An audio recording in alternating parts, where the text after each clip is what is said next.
야구 경기에 있어서 가장 어려운 작전이 무슨 작전이냐면 도루라는 작전입니다. 도루는 성공률은 3%, 그리고 실패하든 성공하든 부상 확률은 상당히 높습니다. 그런데도 이것을 도루를 작전을 하는 건 한 번 성공하면 경기의 팀의 사기는 굉장히 올라갑니다. 그래서 감독들은 가끔씩 도루를 바로 사인을 주기도 합니다. 근데 이 도루하고는 비교할 수 없을 정도로 위험률은 4배가 높고 굉장히 힘든 게 있습니다. 그건 뭐냐면 홈스틸인 거예요. 3루에서 바로 홈으로 들어오는 것, 이거는 거의 쉽지가 않습니다. 1400번 도루를 성공시킨 메이저리그의 선수가 도루는 홈스틸 딱 한 번 했답니다. 거의 쉽지가 않아요. 왜냐하면 투수가 홈을 향해서 공을 던지기 때문에 3루 선수가 뛰어들어가는 건 공보다 빠르지 않으면 절대 불가능한 거야. 왜? 투수가 보고 있는데 어떻게 뜁니까? 투수가 보는데 여기서 뛴다는 거야. 그러면 공보다 어떻게 해야 돼요? 공보다 빨라야 돼. 여러분, 공보다 빠른 사람만 손 들어보세요. 나는 공보다 빠르다. 거의 불가능한 거야. 그런데도 이거를 하면요, 이건 뭐 난리가 나는 거죠. 쉽지가 않은 거예요. 지난해 9월 8일 날 LG하고 하나하고 시합이 붙었습니다. 그때 3회 말인데 말루였어요. 말루. 그리고 투아웃이었습니다. 투아웃에 도루 해요, 안 해요? 거의 안 해요. 그건 치명적이에요. 잘못하면 끝나는 거니까 절대 하지 않죠. 그런데 투아웃이고 말루, 선수가 셋이 다 나가 있는 거야. 이때 해요, 안 해요? 불가능한 거야. 그때가 허점이었던 거예요. 그때 투수가 나왔는데 좌투수였어요. 왼쪽으로 공을 던지는 사람, 왼손으로 공을 던지는 사람. 왼손으로 공을 던지니까 이렇게. 3루가 어디 있어요? 이렇게. 3루는 저기 있어요. 이렇게 거의 안 보잖아요. 뭐 이건 뛸 일이 없는 거죠. 그래가지고 딱 하고 공을 사인을 주고받고 던지려고 하는 순간 3루에 있던 선수가 그냥 뛴 겁니다. 성공을 했을까요, 안 했을까요? 했으니까 얘기하겠지. 들어가는 순간 투수는 흔들리기 시작한 거야. 흔들리죠. 홈을. 그때 공을 던지고 난리가 난 거야. 그럼 뭐 이제 악투가 공이 막 나가는 거죠. 그때 1루도 도루를 했고 2루도 도루를 했어요. 세 선수가 다 도루를 했습니다. 영화의 장면이 찍힌 거예요. 기가 막힌 거예요. 거의 이 홈스틸은 잘 하지 않아요. 근데 성공을 한 겁니다. 전 세계에 이 홈스틸, 이거를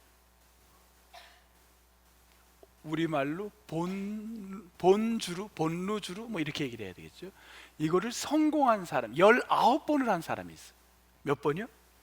19번. 기가 막힌 거예요. 여러분, 19번을 이걸 하려면 이 사람은 어떤 신체적 장점이 있어야 될까요? 19번을 성공하려면. 네? 눈치도 있고 공보다 빨라야 되고 또 없어요? 미련? 또 근데 우리가 생각하고는 완전히 아닌 사람입니다. 이 사람은 흑인 선수예요. 근데 메이저리그 최초의 흑인 선수야. 흑인. 막 사람들이 난리를 했어요. 야, 무슨 흑인을 봤냐, 야구에. 이건 백인들이 하는 거지. 그래서 공을 투수들이 던져서 몸에다 맞히기도 하고 살인의 위협도 느끼고 굉장히 위험했어요. 그런데 이 사람이 끝끝내 견뎌내요. 그 사람이 누구냐고요? 적어왔어. 이름은 제가 알려드릴게요. 이름이 누구냐면 제키 로빈슨이라는 사람이, 혹시 아세요? 제키 로빈슨이라는 사람이에요. 이 사람은요 달리기가 빠르지 못해. 심지어 부상을 입어서 3분의 1밖에 시합에 못 나갔던 사람이야. 달리기가 늦어. 몸이 날씬해야 될까 뚱뚱해야 될까? 이 사람은 날씬하지도 못해. 이 사람은요, 젊어야 잘할 것 같아요? 나이 들어야 잘할 것 같아요? 이 사람은 은퇴가 내년이야. 머리가 허해.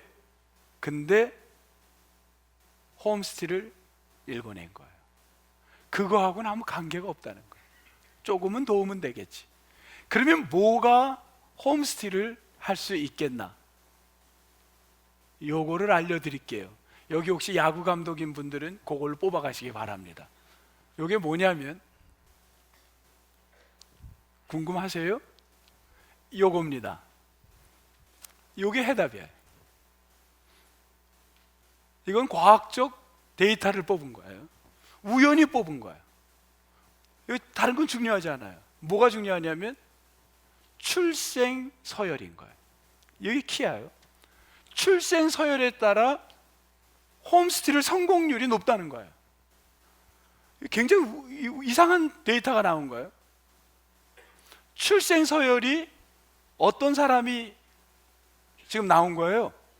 대부분 늦은 사람, 맞이가 아니라 막내 쪽으로 간 사람들이 홈스틸을 성공을 했다는 거예요.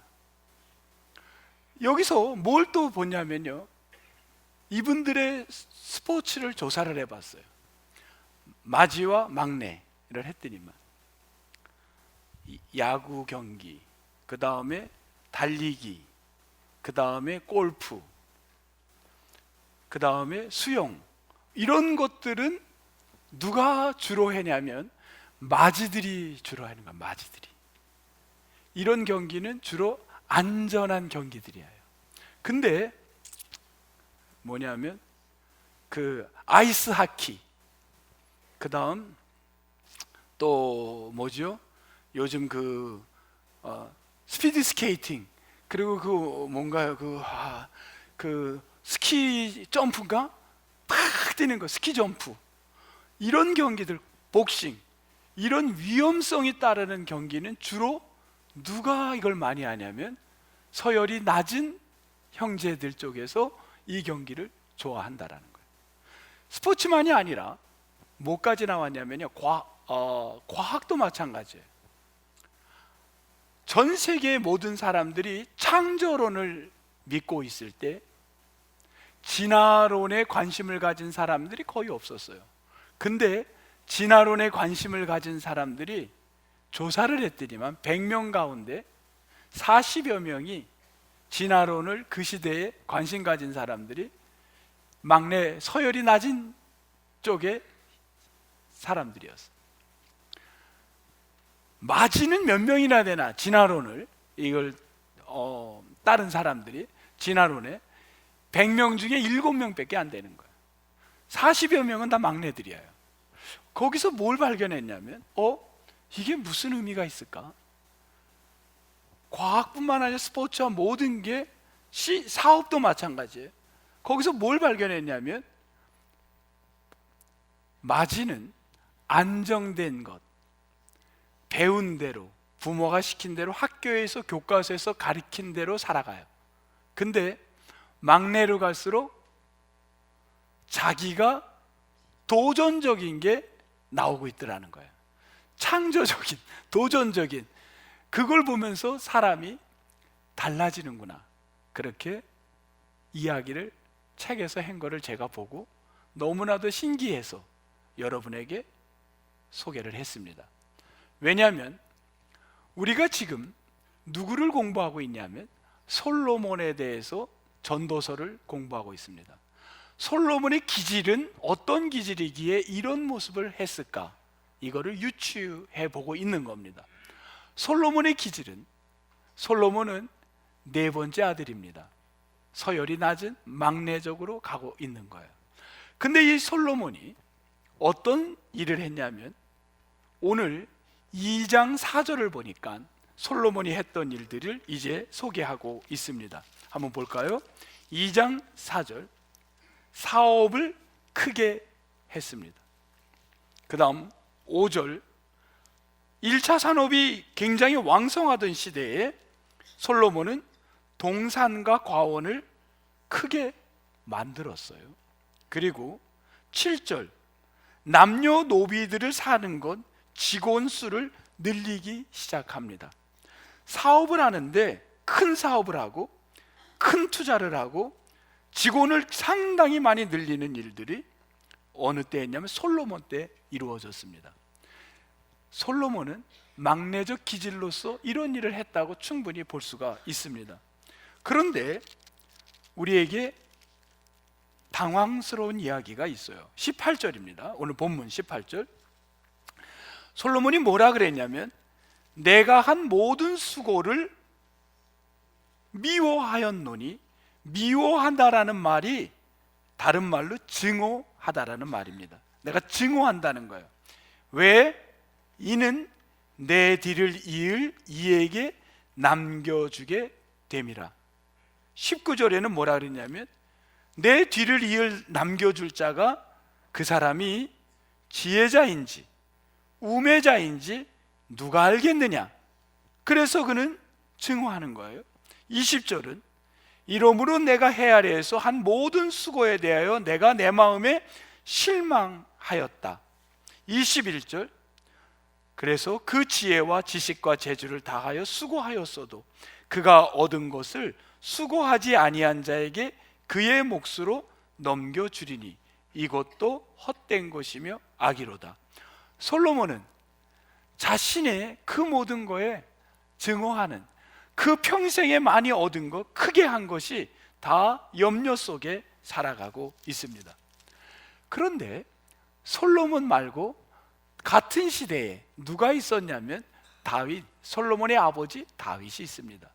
다윗은 여러분 기질로 보면 다윗은 몇 형제의 관계가 어떻게 되나요? 막내. 몇 아들이었죠?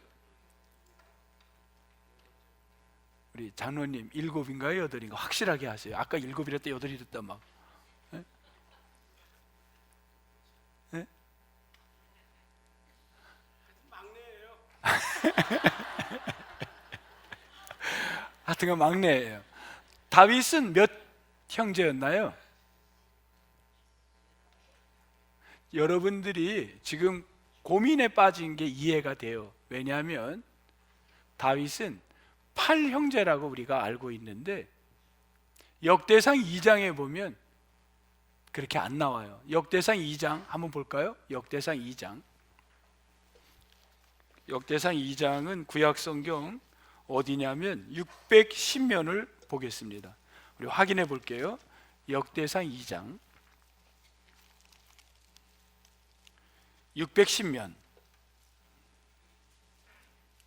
역대상 2장 610면이 됩니다. 13절에 보면 이새가 아버지예요. 아들을 낳았어요. 쭉 낳았는데 15절 봅니다. 15절만 읽을게요. 시작.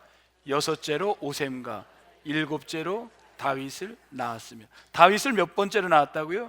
7째. 그래서 장로님이 7인가 그랬던 거예요. 그런데 우리는 다른 데서 다윗은 8번째 아들이라고 알고 있습니다. 그럼 여기에는 왜 7번째로 나왔을까요? 거기에는 이유가 있습니다. 왜냐하면 다시 봅니다. 13절 셋째가 누구라고요? 여기 시므아인데 원래는 삼마라는 아이가 있었습니다. 그 아들이 죽습니다. 청년기 때 죽어요. 그래서 그 삼마라는 아이가 죽게 되므로 삼마 대신 누구를 집어넣냐면 넷째를 셋째로 올린 겁니다. 시므아. 그래서 몇 명이 됐냐면 7 아들이 된 겁니다. 원래는 몇 명 아들이요? 8 아들이에요. 그러니까 장로님이 맞는 거예요. 고민에 빠지신 게 뭐라고 대답을 해야 될까? 목사님은 살아있는 아들만 얘기하는 건가? 죽은 아들까지 다 치라는 건가? 아마 그거의 질문이 정확치 않았기 때문에 장로님이 고민을 했던 것 같습니다. 그래서 7 또는 8인데 막내가 정답인 겁니다. 그러면 기질적으로 다윗은 막내적 기질을 갖고 굉장히 도전적인 그런 사람. 다윗이 여러분 얼마나 도전적입니까? 아버지가 형들 3명이 전쟁터에 나가서 동생 그 막내 다윗에게 도시락을 싸주면서 형들에게 갖다 주라고 합니다. 그런데 다윗이 갔다가 전쟁터에서 소리를 못 들을 소리를 들어요. 여호와에 대한 함부로 말하고 민족에 대한 함부로 말하는 사람을 듣게 됩니다. 그가 누구였죠? 골리앗이었습니다. 그때 웬만한 사람 같으면 형들은 절대 나갈 때 안 나갈 때를 구분했습니다. 너 조용히 있어, 네가 나설 때가 아니야 하고 이야기를 합니다. 그런데 막내 다윗은 견딜 수 없어요. 왜? 도전하고 싶은 거예요. 자기의 걸 한번 해보고 싶은 거예요. 그래서 그가 나갑니다. 전쟁을 가는 거예요. 그런데 보통 기본적으로 우리 교과서적 생각은 싸움을 하려면 무기가 있어야 된다는데 다윗은 그런 기존의 생각을 뛰어넘기를 원해요. 항상 도전적인 거예요. 뭐냐면 고정관념은 무기인데 이 사람은 머릿속에서 무기가 중요한 게 아니에요. 그래서 그의 머리를 받아들인 사고의 정신구조가 뭐가 들어오나요? 하나님의 가치구조가 들어온 거죠. 그래서 하나님의 이름으로 전쟁에 나가겠다는 새로운 발상을 그가 했던 겁니다. 이런 걸 볼 때 다윗은 나라를 갖다가 실제로 분열된 나라를 12지파가 분열된 거를 하나로 묶는 일을 누가 했냐면 다윗이 합니다. 엄청난 일을 했어요. 솔로몬도 엄청난 일을 했고 다윗도 엄청난 일을 합니다. 오늘은 막내분들에게 축복이 되면 좋겠어요. 오늘 예배 오신 분들 중에 막내인 분들에게 이러한 기질, 축복의 기질이 많이 있기를 축복합니다. 그런데 막내라고 다 잘 된 게 아닙니다. 솔로몬과 다윗은 엄청난 차이가 납니다. 무슨 차이가 나냐면 솔로몬도 막내고 다윗도 막내인데 그들의 인생이 뭐가 달라지냐면요, 솔로몬은 가면 갈수록 인생을 증오합니다. 그리고 헛되다는 거예요. 내가 이토록 수고를 했는데 아무것도 남은 것이 없고 헛되다는 거예요. 그가 헛된 거는 세 가지를 이야기했어요. 우리가 3주에 걸쳐서 첫 번째, 무슨 어떤 지성에 대한 욕구. 두 번째, 무슨 욕구였나요? 즐거움에 대한 욕구. 세 번째, 수고에 대한 욕구. 내가 평생을 일을 했는데 이게 뭐냐는 거예요. 이거를 누가 과연 이걸 이어갈 거냐, 잘 이어갈 건지 그것도 두려워한 거예요. 왜? 실제로 르호보암이 솔로몬의 뒤를 이어가는데 르호보암 때 솔로몬이 모은 재산을 12분의 10을 잃게 됩니다. 그리고 모든 금은보화가 어디로 가냐면 애굽으로 다 넘어가게 되고, 성전과 궁전을 짓는데 13년, 성전을 짓는데 7년, 그 모든 게 한순간에 불타서 다 무너집니다. 그 모든 게 다 무너지고 나라가 두 동강이가 냅니다. 그러면 왜 그렇게 된 거예요? 인생의 말미에 그 끝판에 가서 다 문제가 된 거예요. 솔로몬은 인생에 너무나도 인생 말미에 너무나도 속상했던 거예요. 근데 다윗은 그럼 어땠습니까? 그는 그의 인생은 똑같은 막내인데, 기질적으로 막내인데, 그는요, 그러면 그가 수고를 많이 했나요? 엄청나게 수고했지만 그는 금은보화를 가진 건 없었어요. 그런데 그에게 있는 건 뭐냐면 고통, 얼마나 많은 힘든 일이 많았는지 몰라요. 수없이 많은 고통을 받았어요. 가족으로부터, 아버지로부터, 또는 가족으로부터, 왕으로부터, 그 다음에 다양한 신하들로부터 온갖 어려움을 당하는데 다윗은 한 번도 자기 인생을 증오하지 않았습니다. 자기 인생을 원망하지 않았어요. 헛되다고 하지 않았어요. 뭔 차이가 있나요? 무엇이 이렇게 다르게 했나요? 저는 그것이 오늘 우리들이 갖고 가야 될 말씀이라고 봅니다. 우리가 오늘 기질을 배우려고 온 게 아니라 내가 막내든 맞이든 그게 중요한 것, 기질의 성격은 나오지만 어떤 기질이든 내가 그 기질 속에 놓으면 안 되는 중요한 것이 있다는 거예요. 그걸 붙들고 가야 돼요. 그게 무엇입니까? 뭘 여러분이 붙들고 가야 될까요? 그게 24절에 중요한 키워드가 나옵니다. 한번 볼까요? 오늘 2장 24절. 2장 24절. 우리 같이 한번 읽겠습니다. 여기서 여러분 중요한 단어가 뭔지 찾아보시기 바랍니다. 시작.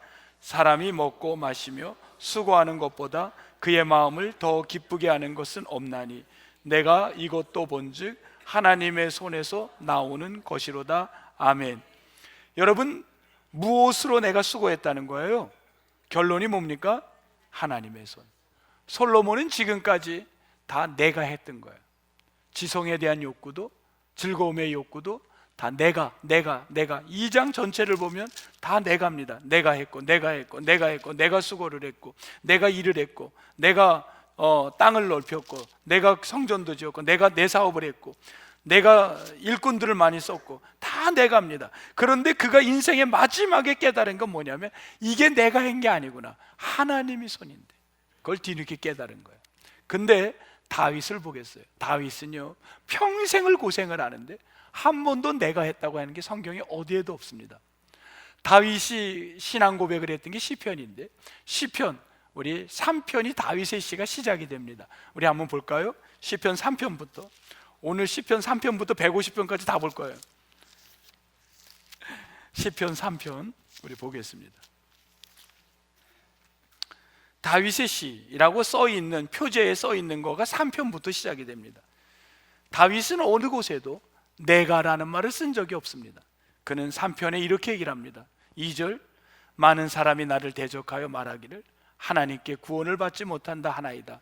그때 다윗은 뭐라고 고백하나요? 3절, 여호와여 주는 나의 방패시요 나의 영광이시요 나의 머리를 드시는 자이시니라. 4편도 다윗의 시입니다. 8절 한번 볼게요. 같이 읽겠습니다. 시작. 내가 평안히 눕고 자기도 하리니 나를 안전히 살게 하시는 이는 누구라고요? 오직 여호와이시니다.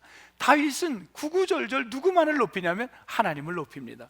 여러분 5편도 시편 5편도 마찬가지예요. 6편도 마찬가지입니다. 다윗의 시 우리 6편의 2절을 한번 보세요. 그것만 같이 한번 읽어볼게요. 시작. 여호와여 내가 수척하여 싸우니 내게 은혜를 베푸소서. 여호와여 나의 뼈가 떨리오니 나를 고치소서. 다윗은 자기가 아플 때도 그 모든 것을 누구에게 말씀합니까? 여호와여 여호와여 나를 치료하시는 분도 내가 아픈 것도 여호와 때문입니다. 여호와라고 봅니다. 내 인생의 평생의 삶을 여호와와 같이, 하나님과 같이 사는 삶과, 그러나 솔로몬은 부귀영화를 누렸지만 그의 평생은 내가 했던 수고를 했던 겁니다. 그런데 결과는 너무나도 달랐던 거예요. 너무나도 다른 겁니다. 여러분, 내가 어떻게 살았기에 어떻게 사는 것이 바른 참된 수고인가를 오늘 솔로몬은 분명히 본문을 통하여 말씀하고 있습니다. 여러분, 어떻게 사는 게 참된 수고를 하는 것입니까? 인생의 마지막 가서 후회하지 않고 증오하지 않고 내가 이 헛된 일을 살았구나, 그런 고백을 하지 않으려면 어떻게 살아야 되겠습니까? 우리의 삶이 누구를 중심으로? 하나님 중심으로 살아가야 되는 거예요. 그래서 저는 오늘 솔로몬, 다윗을 제외한 성경에서 수고에 대한 이야기를 한 거를 한번 찾아보자 했더니만 성경의 구약 신약에 너무 많아요, 수고에 대한 이야기가. 그래서 그 다 소개할 수가 없어서 구약의 하나, 신약의 하나를 한번 뽑아봤어요. 크게 두 가지 핵심이었어요. 수고가, 진정한 참된 수고는 뭐를 것인가? 정리를 하면 이 두 가지 단어였습니다. 먼저 구약에서 하나 볼게요. 잠언에서 하나 보겠습니다. 여러분 같이 잠언서를 찾아주면 좋겠어요. 잠언 어디냐면 10장, 잠언 10장 16절을 찾겠습니다. 잠언 10장 16절.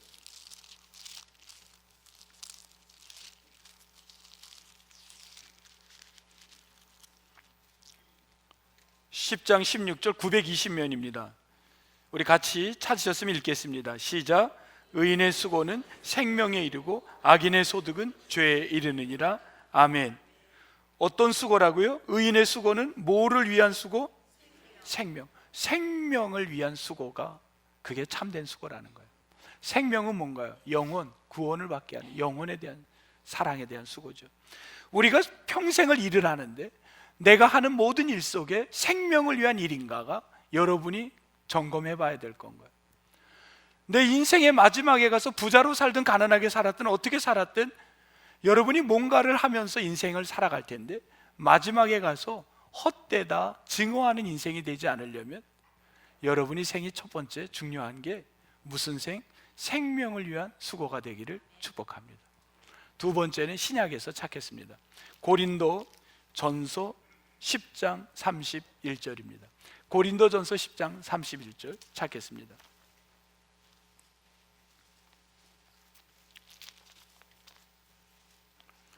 고린도전서 10장 31절 275면이 되겠습니다. 우리 같이 읽겠습니다. 시작. 그런즉 너희가 먹든지 마시든지 무엇을 하든지 다 하나님의 영광을 위하여 하라. 아멘. 무엇을 위해서 하라고요? 하나님의 주를 위해 하라는 거예요. 여러분, 다윗은 굴 속에 있을 때나 도망 다닐 때, 피난처가 있을 때 항상 주님을 부르짖었어요. 왜? 내가 이 아픈 것도, 지금 도피하는 것도 이게 다 주를 위한 거라는 거예요. 내가 지금 어떤 상황에 있든, 혹시 여러분이 지금 병으로 고통을 받는다면요, 생명을 살려달라고 할 때 내 생명을 그냥 막연히 살리는 게 아니라, 내가 주를 위해서 아직도 내가 할 일이 있고 생명을 전하는 일에 내 사명이 있다면 하나님 나를 살려주십시오. 그게 살아야 될 목적이기 때문입니다. 우리가 수고할 목적이 있기 때문입니다. 내가 가정에서 일을 하는데, 가정주부로서 일을 하는데, 이 일을 통하여 내가 생명을 살리는 일이고 주를 위한 일이라면 여러분, 그 일은 가치 있는 수고인 줄 믿습니다. 아무리 내가 멋진 회사에서 수십 명, 수백 명의 직원을 거느리지만 전혀 생명을 살리는 일이 아니고 이건 주를 위한 게 전혀 아니라면 그 일은 헛된 수고라는 겁니다. 그 일은 인생 마지막에 인생을 증오하게 되고 내가 뭘 했는가, 내 인생이 헛됨을 토로할 수밖에 없다는 겁니다. 사랑하는 성도 여러분, 여러분은 어떻게 인생을 사시겠습니까? 다윗은 그의 인생이 주를 위한 인생, 생명을 위해 달려갈 때 세상에서는 고통과 아픔과 너무나도 처절했지만 그는 그의 다윗에게서 메시아가 나오는 축복을 보게 됩니다. 그러나 솔로몬은 세상에 살 때 부귀영화와 수천의 시를 쓰고 수많은 사람들에게 칭송을 받았지만 그의 마음에는 증오하는 인생이 되고 자신의 수고가 헛됨을, 그리고 이걸 누구에게 남길까, 이걸 제대로 남길까 하는 두려움에 평생을 견디다 인생 마지막에 뒤늦게 깨닫게 되지 않습니까? 저는 그래서 우리 크리스찬들을 한번 이렇게 분류를 해봤습니다. 영어의 분류를 해봤는데 여러분 오해가 없길 바랍니다. 하나는 크리스찬리티, 이게 뭔가요? 그리스도를 중심으로 살아가는 사람들. 구체적으로는 오늘 말씀으로 수고로 본다면 생명을 위한 삶, 주를 위한 삶을 살아가는 사람은 뭐라고 부르냐면 크리스찬리티, 크리스찬인 거예요. 기독교인인 겁니다. 그런데 내가 전혀 그렇지 못하고 교회는 나가서 예배는 하지만 그것이 하나의 그냥 습관적 예배가 되고 종교인으로서 의무를 하는 거고, 내가 그냥 산다면, 제도 안에서 산다면 그 사람은 처치아니티, 뭐라 그래야 되나, 이거를 우리 번역하면 교회 사람, 그렇죠? 네? 교인? 교인하면 조금 괜히 교인은 장로님 조금 이상하잖아요. 교회, 그냥 교회 사람이 되는 거야. 교회 사람. 여러분들, 우리가 교회 사람 되기보다 진정한 크리스찬이 되기를 축복합니다. 우리 옆 사람에게 한번 해주세요. 축복해 주세요. 선생님은 크리스찬이십니다. 선생님은 크리스찬이십니다. 네, 크리스찬리티가 돼야 되는 거예요. 그거는 오늘 말씀으로 정리합니다. 내가 어떤 일을 하느냐? 주를 위한 일, 생명 살리는 일이 돼야 되는 거예요. 우리 교회에 지금 선교를 가는 분들이 한 20여 명 되는데, 자신이 그 직장에서 오프를 내기가 힘들어요. 프로젝트도 있고 그래요. 막 바쁜 직장 생활들 하니까. 근데 그들이 떠나는 걸 봤어요. 저는 봤어요. 이분이 뭘 선택할까? 몇 억을 갖다 잃을 수도 있는데, 근데 선교에 생명 살리는 일에 결단을 하더라고요. 여러분, 우리가 살면서 내가 어떤 일에 있어서 생명과 주를 위한 일에 결단하는 즐거움을 맛보십시오. 여러분, 거기서 오는 표현할 수 없는 기쁨은요, 돈으로 헤아릴 수 없는 거예요. 근데 수십만 금은보화를 갖다 줘도 거기가 생명이 아니고 주를 위한 길이 아니면요, 그 뒤에 가선 인생의 자기 삶을 미워하게 되고 헛되다는 걸 느끼는 거예요. 수없이 우리는 많은 일을 해요. 교회 학교 선생님들이 어제도 보니까 늦은 시간까지 아이들하고 막 어울리더라고요. 얼마나 춥고 일이 많을 텐데. 그 모습 보면서 제가 그런 생각을 했어요. 이분이 주를 위해 시간의 일을 헌신하는구나. 왜? 여기 의미를 부여한 거예요. 여기가 생명이 있기 때문에. 교회의 사역도 마찬가지인데 교회 밖의 사역도 마찬가지예요. 여러분 직장에서도 일터에서도 마찬가지입니다. 여러분이 어떤 일을 하실 때 이 일이 생명 살리는 일인지 주를 위한 일인지, 그런 일을 여러분이 일터에서도 같은 일을 해도 그러한 목적을 갖고 일하게 되기를 저는 축복합니다. 내가 무엇으로 어떤 의미를 부여하고 하는가. 애기들도 바빠요. 여러분 애기들도 일이야. 애기들이 무슨 일인가요? 응애 울기도 하고 때로는 웃기도 해야 돼. 보세요, 어른들이 와가지고 야 이놈 귀엽다 이러면 애들이 웃어줘야 돼요, 울어줘야 돼요? 웃어줘야지. 걔네들도 힘든 거예요. 오는 어른마다 웃어주려면. 그런데 그 아기들까지도 주를 위한 일, 어려서부터 생명을 살리는 일에 아기들부터 저는 인생 가치가 부여되기를 바랍니다. 여러분의 인생이 그렇게 가세요. 설교를 준비하면서 찬송가, 지금 나오는 그 찬송가를 생각을 하면서 이렇게 했어요. 그게 뭐냐면 450장이에요. 450장. 거기 보면요, 1절과 2절이 저는 그냥 오늘 설교의 정리가 됐어요. 크리스천리티, 처치아니티. 자 보세요. 내 평생 소원, 평생에 여러분이 일하는 것이 무슨 일이에요? 주의 일이 돼야 돼요. 주를 위한 일, 생명 살리는 일이 되면요, 내 인생의 마지막 내가 스스로가 작별하는 굿바이를 하는 날, 내 인생을 작별하는 날 자신이 있어요. 무슨 자신이에요? 주 앞에 가는 자신이 있는 거예요. 그런데 수없이 많은 꿈을 가지며 살아가는데 그게 다 주를 위한 게 아니라, 오늘 솔로몬이 2장에 나 그랬잖아요. 나를 위한 세상 일에, 내가 그 꿈을 갖고 세상 일에만 살아가면요, 그 황금 덩어리, 지혜가 그냥 얼마나 많았습니까? 그런데 다 그게 뭐예요? 그 수고가 아무리 많아도 다 뭐라고요? 헛된 것 뿐일세. 이때 제가 노래를 쫙 멋있게 불러야 돼요. 이제 다음은 그런 의미에서 여러분이 멋있게 한번 450장을 불러보시기 바랍니다.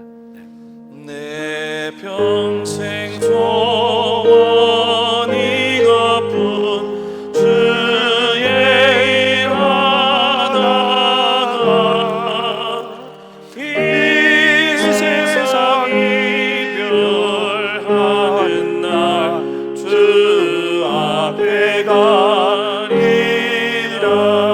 2절 꿈같이 헛된 세상 일 취할 것 뭐냐. 이 수고함 하여도 헛된 것뿐일세. 아멘. 하나님, 수없이 많은 일을 평생을 하는데 인생 마지막에 가서 이게 내가 증오하게 되고 미워하며 헛되다면 얼마나 참 후회가 되겠습니까? 지금은 힘들고 어렵고 병상에 있고 길이 막히고 꽁꽁 숨어서 나갈 수도 없는 곳이지만, 주를 위하고 생명을 위한 길이면 담대할 수 있고 주 앞에 가기에 기뻐할 수 있습니다. 우리의 인생이 주를 위한 인생, 생명 살리는 인생, 정말 참된 수고하는 자가 되게 도와 주옵소서. 모든 걸 주께 의지하옵고 예수님 이름으로 기도합니다. 아멘.